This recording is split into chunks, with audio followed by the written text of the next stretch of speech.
Bon, on va essayer de faire vite. Destination Finale 6 représente le parfait mélange entre le côté sombre et sérieux de la trilogie originale, avec le côté plus divertissant et frénétique que pouvaient avoir le 4e et 5e opus. C'est très bien, vraiment c'est très bien. Et tout comme un Saw 10 qui était vu comme un miracle, puisque considéré comme l'un des meilleurs opus de la franchise, je pense que ça va être un cas à peu près similaire pour notre film du jour. C'est pas le meilleur, mais c'est l'un des meilleurs. Bon allez, on commence tout de suite. Pour la première fois dans la franchise, nous allons suivre une famille poursuivie par la mort. Tout commence par des cauchemars troublants, les nuits de Stéphanie, notre héroïne, où elle s'aperçoit mourir dans une tour dans les années 60. Elle va découvrir que ce ne sont pas simplement des cauchemars, mais des visions du passé. Elle se voit dans la peau de sa grand-mère, qui tout comme les précédents personnages de la saga, Alex, Wendy et j'en passe, ont subi une prémonition, leur permettant d'échapper à la mort. J'ai sauvé des dizaines de vies ce soir-là, mais la mort n'aime pas qu'on lui contrarie ses plans. Sauf que vous connaissez la franchise, quand on échappe à la mort, on lui échappe pas vraiment. Et c'est même pire, puisque cette fois-ci, la mort ne va pas s'en prendre uniquement aux personnes qui auraient dû mourir lors de la catastrophe, mais aussi à leurs enfants. Puisque si les personnages étaient bel et bien morts dans cette tour, les enfants n'auraient pas pu naître. La mort doit donc intervenir pour corriger cette chaîne et recommencer ses sombres agissements. Alors est-ce que, comme dans beaucoup des opus de la franchise, tous les personnages vont finir par mourir? Ou est-ce que pour une fois, ils vont possiblement s'en sortir? Que le jeu commence. Nous allons jouer à un jeu. Attendez, ça c'est une autre franchise. Et je suis très content parce qu'ils ont mis en place des améliorations que je souhaitais. Des améliorations que je voulais profondément obtenir. Pour moi, dans Destination Finale 4 et 5, on était vraiment descendu en termes de qualité. C'est-à-dire qu'au niveau des personnages, l'écriture était atroce, on avait des personnages les plus stéréotypés les uns que les autres. Et avoir des personnages stéréotypés, c'est pas si grave que ça. Si tu as un personnage principal ou deux personnages principaux, puisque la franchise nous a habitués à avoir des duos qui sont charismatiques. Et bah, pour moi, dans Destination Finale 4 et 5, les personnages principaux c'était dégueulasse, il y a rien qui ressortait d'eux, c'était vraiment des personnages qui étaient là pour se faire tuer et c'est tout. Sauf que dans des films comme ça, notamment dans des films d'horreur, si tu veux avoir peur pour tes personnages pour justement créer ce sentiment de tension qui est au cœur de la mise en scène, tu dois t'attacher à eux, parce que si je suis pas attaché à eux, je peux pas avoir peur pour eux, et donc les moments où le film essaie de me faire peur, où il essaie de me faire des frissons dans le dos, bah ça marche pas, donc tu détruis les 3/4 de la mise en scène, ce qui est un petit peu dommage. Pareil, on était descendu en termes de qualité vis-à-vis des effets spéciaux, là où la trilogie originale avait des effets visuels qui étaient vraiment que des effets pratiques qui étaient absolument magnifiques. Là on se retrouve avec quelque chose qui fait très jeu vidéo, qui a été conçu pour la 3D. Alors oui, à l'époque, quand t'allais le voir le film avec tes petites lunettes là, t'étais content, mais maintenant qu'on a des écrans 4K qui ont une résolution et une netteté absolument parfaite, bah tu te rends compte que les effets spéciaux, ils ont pris un sacré coup de vieux. Plus personne n'a de télé 3D, malheureusement ou heureusement pour certains, enfin ça, j'en ai rien à foutre. Et justement, c'est là où j'attendais Destination Finale 6, qui corrige les erreurs de ses prédécesseurs, et c'est totalement le cas. On a une amélioration visuelle, mais pas seulement au niveau des effets spéciaux, des effets pratiques, je parle vraiment en termes d'ambiance, en termes de réalisation, en termes de décor, en termes de lumière, putain des lumières. Je m'attendais pas à ce qu'il y ait des jolis effets de lumière dans un Destination Finale, bordel. Il y a des meilleurs personnages qui sont beaucoup plus charismatiques, notamment les personnages principaux. Il y a toujours des stéréotypes parce que ça fait partie des codes du genre, et ça fait quand même plaisir à voir, mais il y a quand même une nette amélioration à ce niveau-là. J'avais noté quoi également? Une bonne réalisation, et surtout des avancées dans la mythologie de la saga, ça c'est très important, c'est là où on attendait aussi une sorte de révolution. Destination Finale 5 était cool parce qu'il mettait en place une toute nouvelle règle, tu peux tuer, prendre la vie de quelqu'un pour en quelque sorte récupérer son temps de vie, tuer quelqu'un pour offrir une vie qui nous remplace dans la mort en quelque sorte, et bah là aussi dans Destination Finale 6, dans Destination Finale Bloodline si vous préférez, on a enfin des avancées sur la mythologie de la saga qui se complexifie et qui donne presque par moments une autre saveur, une autre dimension derrière le personnage un peu énigmatique de la mort. Énigmatique de la mort, j'ai un peu galéré à le dire. Ce qui fait quand même pas mal d'améliorations, et je vous rappelle qu'on part de loin, on part vraiment de très très loin. Est-ce que vous vous souvenez des répliques qu'il y avait dans Destination Finale 4? Je vais baiser jusqu'à ce que mort s'en suive. Et ça encore c'est rien, je vous rappelle que le personnage, il se fait aspirer le cul au fond d'une piscine. On est dans une parodie, je sais pas où on est, mais on y est en tout cas. Et je voudrais qu'on commence avec la première amélioration que je vous ai mentionnée, les personnages qui sont beaucoup plus charismatiques. Déjà il y a un truc qui change absolument tout à l'histoire et j'y avais pas pensé en avance, mais c'est vraiment ce côté familial. Pour la première fois dans la saga, on a affaire à une famille nombreuse, qui a un arbre généalogique assez prononcé, qui va être poursuivi par la mort. Et du coup, rien que par ça, le film nous attrape beaucoup plus facilement que si c'était un groupe d'amis. Certains d'entre nous n'ont pas d'amis, certains ont des groupes d'amis assez petits, assez restreints, certains ont des groupes d'amis qui fonctionnent différemment, donc ça a toujours été un peu plus compliqué je trouve retrouve dans la saga, en dehors peut-être du premier opus, de s'attacher à l'ensemble de ce groupe, en tout cas de ces groupes de personnages qui étaient constitués, parce qu'on a tous une perception de l'amitié différente et une façon de fonctionner différente. Alors que les liens familiaux, même si on a tous une manière aussi de fonctionner différemment au niveau de la famille, mais je sais pas, il y a une attache qui est beaucoup plus commune, ce qui fait que c'est beaucoup plus facile de s'identifier aux personnages et d'avoir peur pour eux. Parce que même si t'apprécies pas quelqu'un, t'as pas envie qu'il meure parce que ça va faire de la peine à l'ensemble de la famille. Et du coup, bah voilà, on a tous connu quelqu'un qui était mort dans notre famille, en tout cas, si c'est pas encore arrivé, malheureusement ça arrivera pour vous un jour ou l'autre. Les enterrements, les deuils, c'est des notions qui sont quand même communes, qu'on connaît tous parce qu'on va tous vivre ça par rapport à notre arbre généalogique. Et Destination Finale 6 utilise cette chose qui est commune, la notion de famille, pour faire transparaître quelque chose qui est beaucoup plus émotionnel et surtout qui nous attrape beaucoup plus en tant que spectateur, parce qu'on s'identifie tous plus facilement à ce genre de choses. Et ça vraiment, ça procure au film une ambiance qui est tellement, mais tellement différente, parce que rien que par cette approche familiale, le film a vraiment sa propre atmosphère, sa propre ambiance et sa propre façon de faire, comparé aux autres opus précédents. Tu te sens beaucoup plus proche des personnages sans que le film ne les développe d'une façon incroyable, même si on va voir que l'héroïne principale ainsi que son frère, ça forme un duo assez d'enfer je trouve, mais il y a un sentiment d'immersion qui est beaucoup plus fort, et qui est peut-être l'un des plus forts de l'ensemble de la saga, qui dépasse même je trouve les personnages du premier opus, qui genre notamment Alex et Claire qui étaient vraiment mes personnages préférés de l'ensemble de la saga. Bah là il y a un côté où même s'ils sont pas aussi charismatiques, vu que c'est une famille, bah ça me touche beaucoup plus. Peut-être que c'est quelque chose qui va mieux fonctionner sur les personnes adultes plus que sur les adolescents, parce que ouais, il y a une thématique un peu plus personnelle. Je sais pas, il y a quelque chose qui fait beaucoup plus mature rien que par ces thématiques familiales. Peut-être que je me trompe, peut-être que je suis le seul à ressentir ça, vous me le direz en commentaire. Et par-dessus tout ça, on retrouve une héroïne qui est charismatique, qui s'appelle Stéphanie, qui est notamment accompagnée le plus souvent de son frère qui s'appelle Charlie, je crois, ouais c'est Charlie. Charlie ou Charles, je sais plus. J'ai peur de me tromper avec le personnage dans Scream 4 qui s'appelle Charlie, de faire un mélange. Moi au niveau des prénoms, c'est une catastrophe, putain de merde. Ça fait du bien déjà de retrouver une héroïne là où on était habitué à des personnages masculin dans la franchise, ça fait qu'il y a vraiment une différence qui se met en place. Et puis même en dehors de ça, encore une fois, comparé au 4 et 5 où on avait deux personnages principaux qui étaient insipides au possible, t'avais l'impression d'avoir un personnage créé aléatoirement dans les Sims, tellement qu'en plus ils se ressemblaient, c'était un brun, sans barbe, rien du tout, le mec avait... Enfin je sais pas, il dégageait rien. Les deux personnages ne dégageaient absolument rien, j'ai vraiment toujours détesté ces deux acteurs, en tout cas les personnages qu'ils incarnaient dans Destination Finale, alors que là on se retrouve vraiment avec un personnage principal accompagné des membres de sa famille, et notamment de son frère qui est on va dire la personne la plus proche d'elle. On va vraiment avoir du charisme qui va s'en émanciper et qui fait du bien de retrouver ça. Et ça fonctionne aussi pour les personnages plus secondaires qui ont parfois des stéréotypes un peu ambulants mais qui font encore une fois partie des codes du genre, mais c'est beaucoup moins stéréotypé et beaucoup mieux écrit que encore une fois dans Destination Finale 4 et dans Destination Finale 5, et mieux écrit aussi que dans des slashers du début des années 2000 où on avait tout un tas de personnages qui étaient vraiment avec une écriture absolument horrible. Je vous rappelle qu'on part de loin quand même, pour rappel. Je vais baiser jusqu'à ce que mort s'en suive. Ça fait toujours du bien à entendre, ça fait toujours du bien. Et vous savez quoi, je voulais en parler à la fin, mais je pense qu'on va en parler dès maintenant parce que c'est sûrement l'un des trucs les plus attendus de cet opus, les scènes de mise à mort, parce que si on va voir un nouvel opus de Destination Finale, c'est ça aussi, hein. On a envie d'obtenir des scènes de mort qui soient emblématiques, qui nous traumatisent et qui nous donnent une excuse pour pas sortir, tu vois, genre quand on m'appelle pour sortir, je dis ah non, je viens de voir Destination Finale, je sors pas avant 2-3 semaines. Il y a vraiment un côté parc d'attractions dans la saga, ce côté divertissant, le fait de voir des personnages mourir d'une façon plus que sordide, tout en créant parfois, lors de certaines scènes, des formes de traumatisme. Alors traumatisme, ça va peut-être un peu loin, en tout cas de toute nouvelle peur, se faire aspirer le cul au fond d'une piscine. Bon d'accord, j'arrête avec ça. En tout cas la scène de la voie rapide dans le 2, elle a traumatisé pas mal de personnes, la scène des séances d'UV, ou encore la gymnaste qui était absolument incroyable.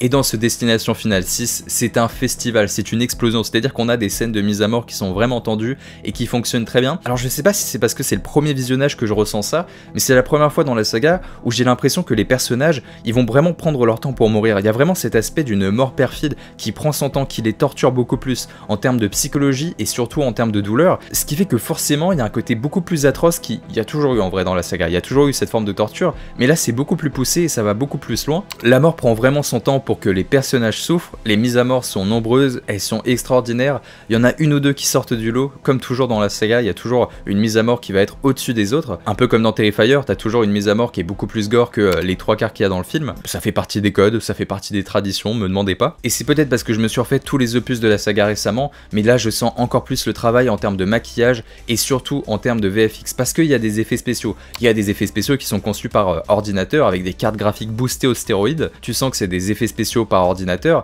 et là où le 4 et 5, encore une fois je reviens dessus, possédait des effets spéciaux qui étaient absolument dégueulasses, en tout cas pour l'époque ça allait, mais maintenant qu'on a des télé 4K tu sens que ça a pris un coup de vieux, et bah là honnêtement je l'ai vu dans des bonnes conditions avec un bel écran, tout ça, je peux vous assurer que les effets spéciaux sont absolument parfaits, et ils ont pris leur temps, et c'est même impressionnant parce que je ne connais pas le budget du film, mais tu sens vraiment qu'il y a eu un travail, soit ils ont pris leur temps, soit ils avaient un budget qui était quand même pas mal, soit ils ont dit aux artistes VFX, prenez votre temps, faites en sorte que ça soit le plus crédible possible, et il n'y a pas un putain de moment, je suis désolé d'être violent, mais je trouve que c'est quand même extraordinaire, où je me suis dit que c'était des effets spéciaux et que ça se voyait et que ça faisait faux. Tout est crédible, que ce soit encore une fois les maquillages, parce qu'il y en a aussi qui sont beaucoup, enfin il y en a aussi qui sont beaucoup, ça veut rien dire, mais il y a beaucoup de maquillages qui sont utilisés avec de véritables artistes qui ont commencé à faire des moules, qui ont commencé à faire du faux sang et ce genre de choses, à réfléchir aussi comment on pouvait rendre crédible la mise en scène de ces mises à mort, et je trouve que ce film résume parfaitement toutes ces années d'évolution du cinéma d'horreur, l'un des seuls cinémas qui mélange autant, en tout cas je trouve, les effets pratiques avec de véritables maquilleurs encore une fois, avec les effets virtuels, les effets VFX. C'est l'utilisation des deux pour obtenir le meilleur des deux mondes, et c'est quelque chose qu'il faut faire absolument, c'est absolument parfait. Genre je suis désolé, je répète le mot absolument, mais vraiment en termes d'effets spéciaux, en termes de visuel, le film est bien plus que crédible. Et ça fait du bien bordel, ça fait du bien de pas voir de défauts, en plus de ça pour parler d'un film d'horreur quoi, c'est ça que je veux dire. Et pour parler d'un film comme Destination Finale 6, qui pourrait, c'est pas grave, c'est un film populaire, c'est un film qui va marcher, c'est un film popcorn, on pourrait lui pardonner ses fautes d'écart, ses mauvais effets spéciaux, ou ses mises à mort qui sont peut-être un peu moins fun que celles que tu viens de voir, on pourrait lui pardonner tout ça, mais pourtant il cherche quand même à être enrichissant et à ne pas prendre les spectateurs pour des cons. Qu'est-ce que ça fait plaisir, qu'est-ce que ça fait plaisir, et c'est pas facile parce que c'est le 6ème opus d'une saga, et il y a vraiment des mises à mort qui réussissent à te surprendre.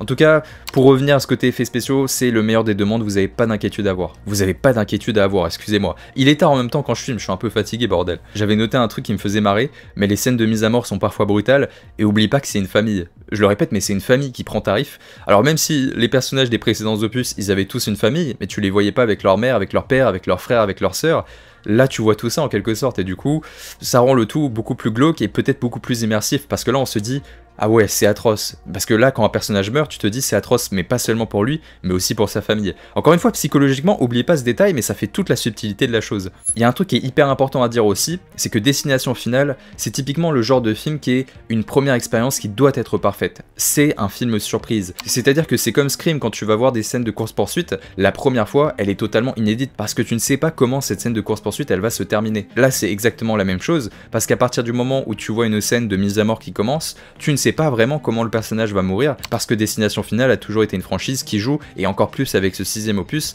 sur la durée, sur comment le personnage va mourir. Tiens, on te fait croire que c'est comme ça, ou que c'est à cause de ça, et puis la mort, elle change d'avis au dernier moment, elle s'adapte pour être sûr que la personne, elle décède. Donc profitez de cette première expérience, parce que ça sera la meilleure, et vous ne revivrez plus jamais la chose. C'est presque triste, c'est presque mélancolique en fait, parce qu'une fois que tu revisionneras le film, même que tu le revisionneras plusieurs fois, tu n'auras plus ce côté surprise. Et du coup, la première expérience, elle est toujours absolument incroyable, et elle est toujours meilleure que les autres. C'est pour ça aussi, faites attention à vos séances. Si vous commencez à avoir des gens qui foutent le bordel, etc., peut-être allez au début d'après-midi, allez le matin si vous avez la chance d'avoir des cinémas de proximité qui passent des séances de films d'horreur le matin. Là au moins vous êtes sûr qu'il y a absolument personne et vous pouvez être tranquille pour être vraiment dans l'ambiance et profiter de la surprise que représente ce film. Alors je dis la surprise, mais c'est plutôt les surprises, parce que si vous y allez juste pour ce côté divertissant et pour voir les personnages mourir, bah encore une fois ça va fonctionner qu'une seule fois lors de votre première séance, qui sera vraiment inédite et qui sera la meilleure comparée aux autres. Si on doit rapidement conclure sur ces scènes de mise à mort, elles sont vraiment très bonnes, très enrichissantes, plutôt très divertissantes, c'est un peu un meilleur terme, mais quand même, alors c'est peut-être une déception, et en même temps, au bout du 6ème opus, je leur pardonne personnellement, mais je trouve qu'il n'y a rien qui est plus marquant encore une fois dans ce film-là que la scène des troncs d'arbres qui s'échappent du camion dans Destination Finale 2, avec tout le carambolage, ou plutôt les carambolages, et peut-être que aussi il n'y a rien qui est plus marquant, par exemple pour beaucoup, que la séance du V dans Destination Finale 3, mais quand même on se retrouve avec un film qui est très généreux dans ses scènes de mise à mort, qui arrive à être divertissant, peut-être que c'est mieux équilibré, c'est-à-dire que même si pour moi à mon sens il y a toujours une scène qui sort du lot, il y a vraiment une scène dans le film qui est vraiment la meilleure, malgré tout, si tu prends toutes dans l'ensemble, elles sont toutes divertissantes, elles sont toutes plaisantes, et t'en as pas une qui fait un peu bâtarde, ou t'en as pas une qui te dit ah ouais non celle-là elle est un peu nulle. Je trouve qu'il y a vraiment ce côté équilibre qui est absolument parfait, alors peut-être parfois au détriment de scènes aussi légendaires que certaines précédentes de la saga, mais il y en a toujours une ou deux qui vont vous laisser un petit frisson dans le dos, et qui sortent véritablement du lot. Je faisais tout à l'heure la comparaison avec Terrifier, avec une scène qui était vraiment la plus violente et la plus gore, qui était la scène du film, bah là c'est à peu près la même chose, il y a toujours une scène qui sort du lot, qui est toujours la meilleure, mais par contre celles qui sont juste en dessous, elles sont pas moyennes, t'as pas des scènes qui sont mauvaises, on est vraiment dans un équilibre entre bonnes scènes, moyennes scènes,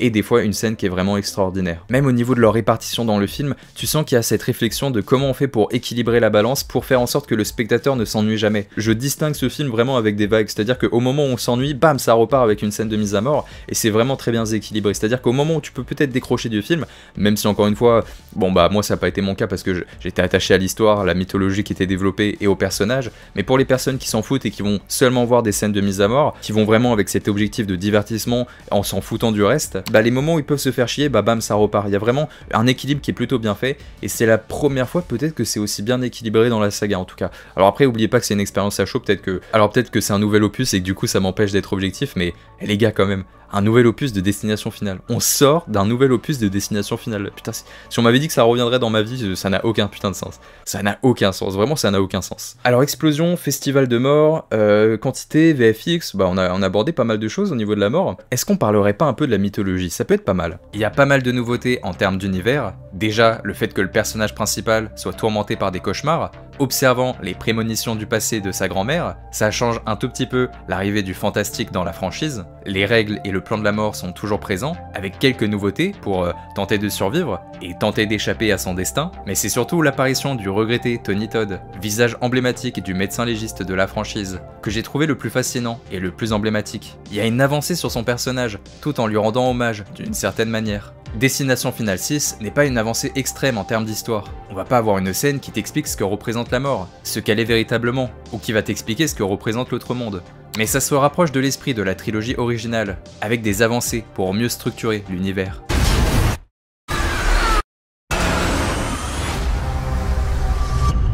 Parce que, encore une fois, même si Destination Finale c'est vraiment du divertissement, c'est ce genre de franchise horrifique popcorn qui fait du bien, on a quand même un univers qui est développé, et je trouve que ce nouvel opus s'en sort vraiment très bien. Et après tout, ça reste du divertissement, c'est-à-dire que j'attends pas de cette franchise qu'elle me crée un immense monde surnaturel, que ça soit le monde à l'envers de Stranger Things, que ça soit le monde des cauchemars de Freddy, que ce soit la caverne de Gripsou, que ce soit le labyrinthe infernal de l'univers de Hellraiser. J'arrête les comparaisons. En tout cas, j'attends pas du tout que Destination Finale me crée un vaste monde surnaturel qui m'amène à repenser la nature et le fonctionnement du monde. On s'en fiche. Mais quand même, il y a toujours un petit peu de mystère, et ce petit bout de mystère, il est fascinant pour créer cette espèce de fascination pour comprendre l'univers et notamment pour comprendre la mort. Et en sortant de la salle, même si vous avez un petit peu plus de réponses, il y a toujours ce mystère qui est là, qui est pesant. En fait, vous vous posez toujours des questions. Je sais pas pourquoi je me prends la tête avec des phrases aussi compliquées. En sortant de la salle, vous avez obtenu des réponses à vos questions, mais en même temps, il y a d'autres questions qui attendent désormais de nouvelles réponses. On va pouvoir aller sur les forums, théoriser, regarder des vidéos théories de tout un tas de youtubeurs, ça va être absolument incroyable. C'est très bien, c'est ce qu'il faut faire. Il faut toujours qu'il y ait une part de mystère pour, à mon sens, créer de la fascination et que tu te poses sans cesse des questions et que tu as envie de revenir sur ces univers pour essayer de trouver des réponses, pour essayer de trouver des détails cachés ou avoir de toutes nouvelles théories. Et je voulais qu'on parle un peu de la réalisation que je trouve beaucoup plus belle et beaucoup plus bonne que d'habitude. Je ferai pas de blague avec ce mot, arrêtez vos conneries. Je trouve vraiment qu'on se rapproche du style notamment du 1 et du 3 qui pour moi avait vraiment la meilleure réalisation de l'ensemble de la saga. Certains vont me dire le 2, peut-être que vous avez raison, peut-être que le 2 aussi. En fait la trilogie c'était les opus où il y avait la meilleure réalisation. Là on s'en rapproche véritablement. On a une réalisation qui est beaucoup plus belle, beaucoup plus fun, beaucoup plus aérée, beaucoup plus aérienne. Quand je dis beaucoup plus aérienne, c'est pas parce que vous allez avoir des plans de drone, mais on sent qu'il y a une forme de liberté où on se prend pas la tête, mais en même temps on essaie de se faire plaisir, et ça j'aime beaucoup parce que c'est ça encore une fois Destination Finale, c'est du fun avec des plans qui sont là pour vraiment pour t'en mettre plein la vue. Encore une fois, gardez à l'idée que c'est une franchise qui est popcorn, donc il faut que tu forges des images puissantes dans la tête du spectateur, et le film réussit parfaitement à te créer des images qui sont iconiques, et du coup ça passe évidemment par une réalisation qui est bien plus qu'efficace, mais qui est embellie non pas par des plans absolument prodigieux et une utilisation de la caméra absolument dingue, c'est pas James Wan non plus, mais par une ambiance et une colorimétrie qui est beaucoup plus efficace que d'habitude. Déjà quand on a des scènes de jour, et on a des scènes de jour, elles sont visuellement vraiment très belles, il y a vraiment un travail d'ambiance. Là où la franchise nous habitue à des scènes de jour qui étaient un peu de la bouillie, qui étaient un peu trop traditionnelles, avec du soleil, etc. Il n'y avait pas de travail des couleurs, t'avais l'impression que c'était tourné la journée à 14 h et qu'ils sortaient de leur pause du midi, pas de travail d'ambiance, pas de travail de mise en scène, enfin bref. Là au contraire, il y a un véritable travail d'ambiance, y compris pour les scènes de nuit, et y compris pour les scènes de jour, tout est travaillé, et je pense qu'ils ont fait appel à un meilleur chef opérateur. Donc le chef op c'est celui qui s'occupe notamment notamment de l'ambiance, de la lumière, qui essaie vraiment de créer une atmosphère lorsque le réalisateur allume sa caméra, et là je trouve que ça fonctionne vraiment du feu de Dieu, que ce soit dans les scènes de jour et certaines, notamment une dans un flashback ou du moins dans les rêves de l'héroïne, elles sont absolument magnifiques en termes d'ambiance et en termes de colorimétrie. Il y a presque cet aspect rassurant de rêve absolument magnifique, mais derrière cet aspect magnifique se cache une dimension infernale, se cache le cauchemar, ce n'est que de façade. J'ai vraiment adoré, et les scènes de nuit aussi profitent d'une ambiance qui est absolument incroyable, travail des lumières, travail d'ambiance, le chef-op il a fait du très bon boulot, ce qui fait que Destination Finale 6 visuellement c'est sûrement l'un des opus les plus beaux de l'ensemble de la franchise. Les seuls qui peuvent le dépasser, en tout cas en termes d'ambiance, c'est le 1 et 3, c'est de mon côté, c'est mon point de vue, enfin après à voir ce que vous pensez vous de votre côté. Et c'est pour ça que j'ai trop hâte d'avoir vos retours encore une fois en commentaire, parce que il y a des gens qui auront une perception qui va être totalement différente de la mienne. Ça se trouve je vais me faire insulter, mais c'est pas grave, j'adore ça. J'avais noté un truc qui m'a fait rire, je vous l'ai dit, même si c'est un peu bâtard et vous allez dire que c'est de l'acharnement, les scènes en plein jour sont beaucoup plus belles que la bouillie visuelle du 4. Voilà, c'est tout ce que j'ai à dire. C'est un film qui a du charisme, c'est un film qui a du coffre, c'est une deuxième phrase que j'avais notée, voilà, je vous l'ai dit parce qu'elle me fait marrer, on dirait un campagnard qui parle, j'habite en campagne, c'est pour ça que je me permets. Ce qui fait qu'on a abordé pas mal de choses, donc quel bilan on peut en tirer de tout ça? Oh la phrase de conclusion. Destination Finale 6 est une très bonne surprise. Moi qui m'attendais à un film bon, et sans plus, et d'ailleurs ça aurait été largement suffisant, et ben on se retrouve avec quelque chose de plus qualitatif, du divertissement horrifique, qui ne prend pas ses spectateurs pour des cons, tout en repoussant les limites de la franchise. Enfin on a des personnages attachants, enfin on a une meilleure réalisation, enfin on a quelques nouveautés au niveau du lore, enfin on a un nouvel opus qui s'inscrit dans la continuité des meilleurs de la saga. La mort a peut-être pas l'intention de s'en prendre à notre famille. Ce serait un truc de malade. Bonne chance. Tout en conservant le côté divertissant et presque loufoque des morts des derniers opus. Et il y a un truc qui est encore mieux, c'est le fait que ça bouleverse totalement mon classement de la saga. Alors moi je kiffe, c'est comme Saw 10, quand Saw 10 est sorti, personne ne pensait que le film allait bouleverser notre classement, et puis Saw 10 débarque, et puis Saw 10 est absolument exceptionnel, et on se dit mais merde, je suis peut-être en train de le mettre en 3ème position, peut-être qu'il est meilleur que le 2 finalement, peut-être que c'est l'un des meilleurs opus de la saga finalement. Et bah là personnellement ça fait exactement la même chose. C'est-à-dire que là, mes préférés ça a toujours été la trilogie, j'ai toujours préféré Destination Finale 1, 2 et 3, sauf que là il y a le 6 qui arrive, en tout cas Destination Finale Bloodlines, et je me dis, est-ce qu'objectivement il est pas peut-être meilleur que le 2? Peut-être qu'il est meilleur que le 3? Et en fait je commence à réfléchir de cette façon. Alors encore une fois je sors de la séance, c'est une réaction qui est à chaud, j'essaie d'être le plus objectif possible, et en même temps je suis tellement dans cette euphorie de retrouver une licence que j'aime, donc forcément j'ai du mal à être objectif, et je pense que pour beaucoup d'entre nous ça va être notre cas, et c'est pas grave, faut qu'on profite du moment. Mais dans cette espèce d'euphorie j'ai le sentiment que dans quelques années, bah il sera pas dernier, ça sera pas peut-être le 3ème, peut-être qu'on va dire bah je préfère Destination Finale 1, 2, et puis maintenant il y a le 6ème opus, alors qu'avant c'était le 3 que je mettais avant. Et je trouve que c'est absolument prodigieux d'avoir un 6ème opus d'une franchise qui arrive à le bouleverser ton classement.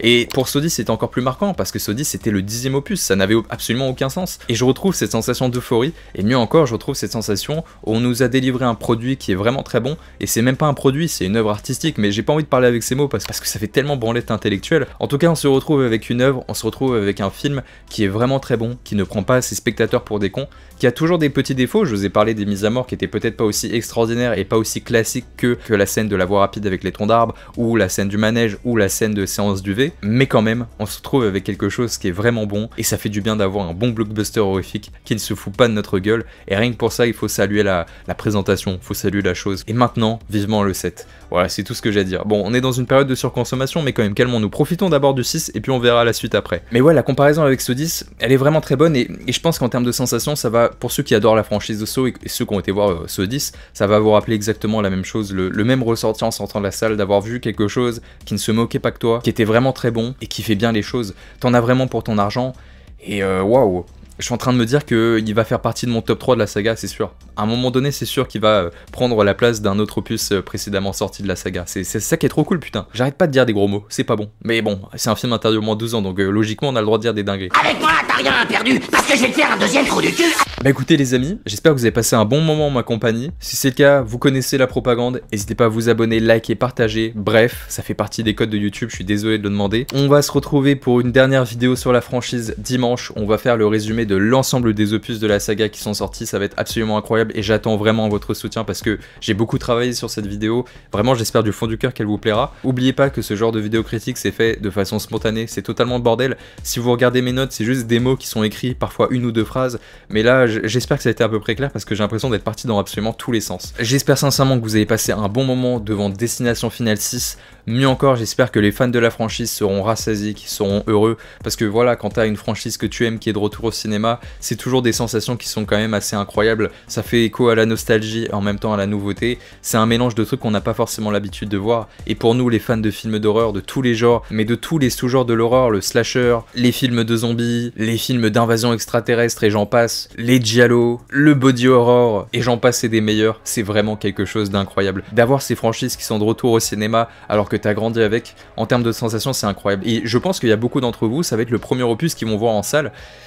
Incroyable. Profitez du moment, vraiment profitez et essayez de passer la meilleure des séances possible. En tout cas, je vous le souhaite parce que, vous le savez, on en avait déjà parlé pour ceux qui suivent les lives, c'est souvent le bordel lorsque tu vas voir des films qui sont de ce type-là maintenant au cinéma. Donc, sincèrement, j'espère que vous avez passé le meilleur des moments possibles et que personne ne va vous déranger. Et encore mieux que vous allez sortir de la séance avec des étoiles dans les yeux parce que c'est tout ce que vous méritez. Donc on va arrêter là parce que je commence à devenir émotionnel et ça commence à casser les couilles à tout le monde. Je vous fais des énormes bisous à la fois sur la fesse gauche et sur la fesse droite parce que je laisse l'arrêt des fesses à la personne qui partage ou partagera votre vie à l'avenir. Du bonheur, c'est tout ce que je vous souhaite et c'est tout ce que vous méritez. C'était mes Romains. Ça se voit que j'ai une gueule de fatigué. Petite nuit blanche de montage et logiquement la critique sera à 10h. Voilà. Bah bon, ça vous le savez déjà parce que si vous êtes en train de la regarder, c'est qu'elle est sortie à 10h. Bon allez, ciao, benez les amis.